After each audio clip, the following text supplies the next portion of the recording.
Welcome back children, and this is our 7th video for chapter 2, periodic classification of elements. In the last video we were discussing electronic configuration across periods, that is rows, and across groups, that is columns. Okay, and we saw a particular trend. What we notice is row wise. Okay, if you take row wise, the number of valence electrons keeps on increasing by 1. So we have here 1, then 2, then 3, then 4. But the number of shells are 2. If you take period 3, you have 3 shells, 3 shells, 3 shells, 3 shells. That means, in short, you can say the number of shells will tell you the number of period. What about group wise? What trend do we see group wise? Group wise, we notice that here we have one valence electron, here you have one valence electron, here you have one valence electron, one valence electron. Hydrogen, lithium, sodium, potassium, they are all group 1 element, and all group 1 elements have one valence electron. However, the number of shells are going on increasing from top to bottom. We had 1 shell, then it became 2 shells for lithium, then it became 3 shells for sodium, then it became 4 shells for potassium. There will be 5 shells for the fifth period, because we know the number of shells corresponds the number of period, and number of valence electrons represents the number of group. Now carbon, which group element do you find it will be? Definitely group number 4 from the valence electrons. Which period will it be? Group period number 2, because there are 2 shells. Okay, so this is what you need to keep in mind. The number of shells will tell you the number of period, which period it belongs to, and the number of valence electrons will tell you the group which it belongs to. They can ask you anyone. For example, if they say Scandinavium, okay, mention which group and which period Scandinavium belongs to. Now, without looking at anything, if you know the electronic configuration, that is, if you know atomic number, you will be able to write electronic configuration 2883. Looking at the number of shells, there are 4 shells, so 4th period.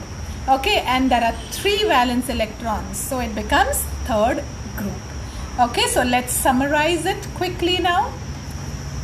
Our observations row wise, that is period wise, we notice in a row from left to right, the number of shells remain the same, but the number of valence electrons keeps on increasing by 1.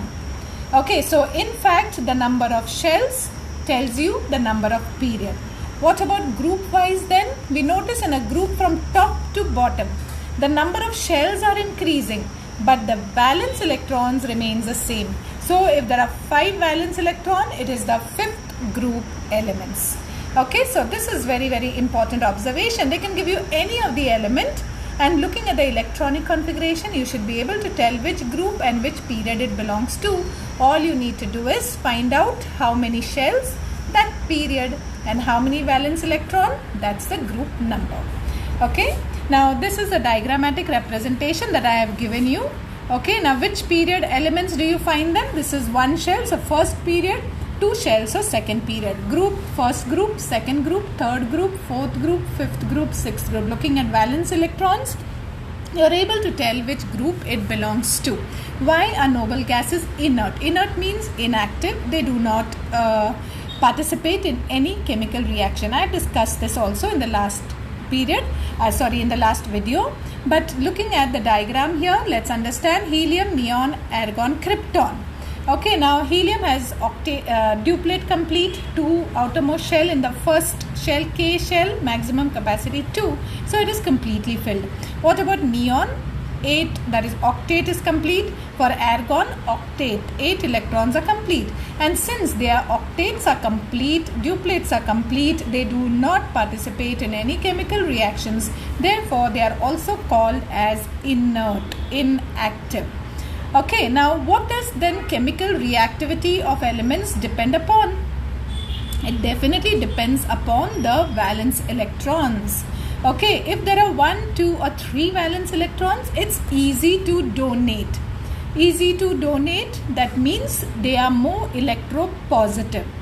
And 4, 5 and 6 electron mean they can easily accept. Accepting means they become electronegative. Now why electropositive? Because by donating 1, 2 or 3 electron, they form +1, +2 or +3 ions, right? And by accepting electrons 3, 2 or 1, they become -3 ion, -2 or -1. They form -3, -2 or -1 ion. So they are more electronegative. While metals are, the donors are normally more electropositive. So what do you notice in the periodic table? All the elements of the S block, that is to the left, okay, they have 1, 2 or 3, that is group 1, group 2, group 3 have 1, 2 or 3 valence electrons. So they are highly electropositive. That means they are all metals. And on the right hand side, that is P block elements, okay, they all have 5, 6 or 7 electrons, group 5, group 6, group 7 electrons. They can accept electrons, therefore they are more electronegative. Okay, what do you notice about number of shells and size of the atom? Okay, let me just draw a diagram. Now suppose if there is a group 1 element with, okay, 1 shell here. Group 1 element with 2 shells. Now shell number keeps, as you are going from top to bottom, number of shells are going on increasing, but number of valence electrons remains the same. Now if you look at the nucleus here in the center, suppose if this is the nucleus, what do you notice about the size of the atom? Size of the atom is increasing as the number of shells down the group. Okay, though the valence electron is the same, but as the number of shells are increasing, the size of the atom is also increasing. So is it easier or difficult to donate electron when the size is large? Which one do you feel will be able to donate easily? This one or the last one? Yes, if your answer is the last one, you are right, because the electrons are far away from the nucleus. So the attracting force is lesser on that shell which is right far away. Okay, however, the one which is closest has maximum attraction towards the nucleus. That means as you go from, I had explained to you, from left to right, electropositivity is decreasing, but from top to bottom, electropositivity is increasing, because it's easier for these bigger elements, okay, for these bigger sized atoms to donate electrons. Okay, so that is what you need to keep in mind. Now look at this here. In short, the reactivity of elements depend on the position of the element, where the element is placed. Okay, so from left to right, electropositivity is decreasing and it's becoming more electronegative. But from top to bottom, electropositivity is increasing. Smaller the atom, more difficult to donate. Bigger the atom, more easier to donate. Okay, so each element tries to attain a stable electronic configuration of the nearest inert gas, either by donating, accepting or sharing electrons. The electrons are donated or shared, then they develop positive or negative charge. Not by sharing, but by donating they develop a positive charge, and by accepting they develop a negative charge. And then because positive and negative charges have been developed, for example, sodium donates 1, becomes +1, chlorine accepts 1, becomes -1, okay, negatively charged. Now because of this positive and negative charge, there is an attraction between sodium and chlorine and a bond is formed. Okay, thus forming a bond. What type of a bond will that be?